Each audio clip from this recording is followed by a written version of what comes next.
اور شیخ عبداللہ بن محمد اسدحان، یہ سعودی عرب کے شہر ریاض کے ایک بہت بڑے مشہور راقی ہیں، دم کرنے والے۔ وہ کہتے ہیں اپنی کتاب میں لکھتے ہوئے کہ میرے پاس ایک شخص آیا، اور میرے وہ دور کا جاننے والا تھا، ایک دوست تھا۔ وہ گھر میں آ کے اس کو ہم نے بٹھایا، مہمان نوازی کی، اور جتنی دیر بیٹھا رہا وہ تیز نگاہوں سے میرے پورے گھر کو دیکھتا رہا، چیزوں کو دیکھتا رہا، اور جیسے انگلیاں چباتا انسان تعجب سے، ایسے کر رہا تھا۔ اور جب جانے لگا تو جاتے ہوئے اس کی زبان پہ الفاظ تھے، یار کیا کمال اللہ نے آپ کو دیا ہے، کیا آپ کے پاس دولت، کیا آپ کے پاس ثروت، کتنی خوشحال فیملی آپ کی، آپ نے تو بڑی جلدی اتنا کچھ کما لیا، بڑی جلدی اتنا کچھ آپ نے بنا لیا، آپ کی اولاد بھی، سارا کچھ، ہمارے پاس کیا کچھ بھی نہیں۔ اس طرح کے کلمات کہہ کر تو وہ روانہ ہو گیا۔ تو شیخ کہتے ہیں لکھتے ہوئے کہ اس شخص نے کہا اور رونے لگا کہ اس کے بعد پھر میری زندگی کے حالات بدل گئے، بیٹے کا ایکسیڈنٹ ہو گیا، کاروبار ٹھپ ہو گیا، اور پھر یہ ہے کہ میں خود کئی بیماریوں کا شکار ہو گیا، طرح طرح کے ڈاکٹروں سے علاج بھی کروائے، لیکن اب وہ رونق نہیں رہی جو پہلے میری زندگی میں ہوتی تھی۔ امام حافظ ابن حجر عسقلانی رحمہ اللہ، صحیح بخاری کی شرح لکھنے والے، فتح الباری میں حدیث کی شرح میں نظر لگنے کی حقیقت بیان کرتے ہیں، اس کے پیچھے ریالٹی کیا ہے وہ بیان کرتے ہیں۔ کہتے ہیں کہ جب کوئی شخص کسی کو دیکھتا ہے تعجب کی نگاہ سے، یا رشک کی نگاہ سے، یا حسد اور جیلسی کی نگاہ سے کسی کو دیکھتا ہے، اور اس دل میں بڑائی آتی ہے، یار کتنا کمال انسان ہے، کتنی بڑی گاڑی ہے اس کے پاس، کتنا بڑا گھر ہے اس کا، کیا پرسنالٹی ہے اس کی، کیا صحت، کیا جوان آدمی ہے، کسی کی بھی خوبی پر اس کو دیکھتا ہے، اور دل میں یا تو تعجب ہے، یا حسد ہے، یا رشک ہے، اس طرح کی کوئی چیز ہے، اور اس کو دیکھتا ہے اور دیکھتا ہی رہتا ہے، تو پھر اس کی نظروں سے ایسی لہریں نکلتی ہیں، ایسی تاثیر نکلتی ہے، جس کو آج کی زبان میں آپ شعائیں کہہ لیجئے، ویو کہہ لیجئے، ریڈیشن کہہ لیجئے۔ وہ جب نکلتی ہیں تو شیطان آگے بیٹھے ہوتے ہیں، اور شیطان ان لہروں کو، ان تاثیروں کو پکڑتے ہیں، اور اس میں اپنا زہریلا پن اور اپنی شرارت اس میں شامل کر کے جس کو دیکھا جا رہا ہوتا ہے اس کے جسم میں داخل کر دیتے ہیں۔ پھر اس کو اگر اللہ کی مشیت ہو تو اس کو نقصان پہنچتا ہے، اور وہ نظر اس پر اثر انداز ہوتی ہے۔ اگر اللہ کی مشیت نہ ہو تو جتنی مرضی شعائیں نکلیں کوئی اثر انداز نہیں ہوگی۔ اور دوسرے نمبر پر اگر دیکھنے والا ماشاء اللہ کہہ دے یا برکت کی دعا کر دے، پھر بھی یہ اثرات نہیں ہوتے۔ یا جس کو دیکھا جا رہا ہے اس نے اذکار پڑھ رکھے ہیں، دعائیں کر رکھی ہیں صبح و شام کی، اور یہ ہے کہ فجر کی نماز اس نے پڑھ رکھی ہے، تو اس صورت میں بھی وہ شعائیں اس پر اثر انداز نہیں ہوتی۔ یہ اثر انداز تب ہوتی ہیں جب اللہ کی مشیت ہو،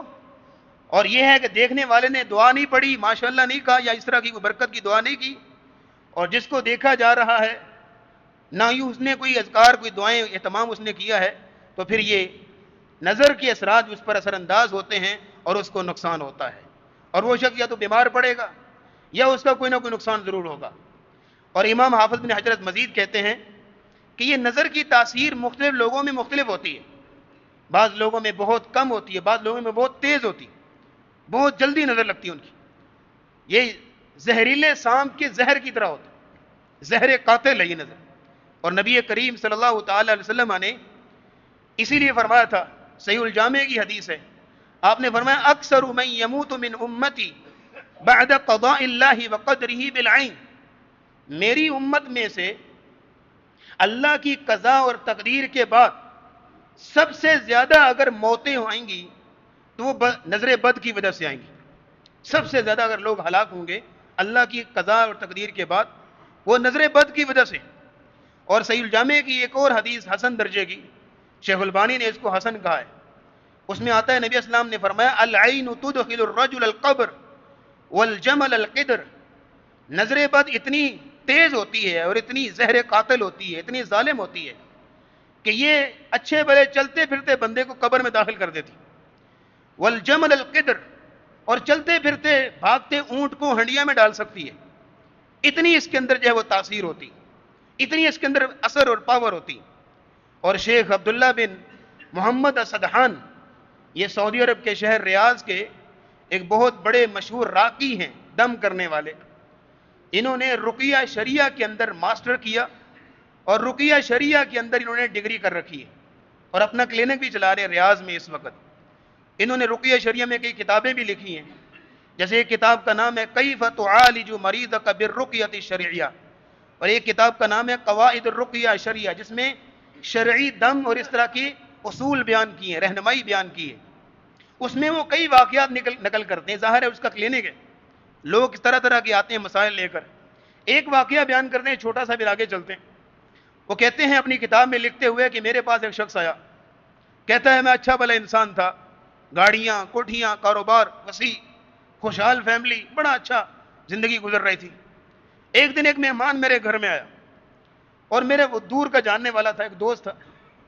وہ گھر میں آ کے اس کو ہم نے بٹھایا، مہمان نوازی کی، اور جتنی دیر بیٹھا رہا وہ تیز نگاہوں سے میرے پورے گھر کو دیکھتا رہا، چیزوں کو دیکھتا رہا، اور جیسے انگلیاں چباتا انسان تعجب سے ایسے کر رہا تھا. اور جب جانے لگا تو جاتے ہوئے اس کی زبان پہ الفاظ تھے، یار کیا کمال اللہ نے آپ کو دیا ہے، کیا آپ کے پاس دولت، کیا آپ کے پاس ثروت، کتنی خوشحال فیملی آپ کی، آپ نے تو بڑی جلدی اتنا کچھ کما لیا، بڑی جلدی اتنا کچھ آپ نے بنا لیا، آپ کی اولاد بھی، سارا کچھ، ہمارے پاس کیا، کچھ بھی نہیں. اس طرح کے کلمات کہہ کر تو وہ روانہ ہو گیا. تو شیخ کہتے ہیں لکھتے ہوئے کہ وہ شخص نے کہا اور رونے لگا کہ اس کے بعد پھر میری زندگی کے حالات بدل گئے. بیٹے کا ایکسیڈنٹ ہو گیا، کاروبار ٹھپ ہو گیا، اور پھر یہ ہے کہ میں خود کئی بیماریوں کا شکار ہو گیا، طرح کے ڈاکٹروں سے علاج بھی کروائے، لیکن اب وہ رونق نہیں رہی جو پہلے میری زندگی میں ہوتی تھی. تو اب یہ ہے کہ یہ اللہ کی مشیت سے یہ اثر انداز ہوتی ہے. جب اللہ کی مشیت ہو، آپ نے کوئی احتیاطی تدابیر نہ کر رکھی ہوں، کوئی اذکار، کوئی دعائیں نہ پڑھ رکھی ہوں، تو پھر یہ ہے کہ یہ اثر انداز ہوتی ہے.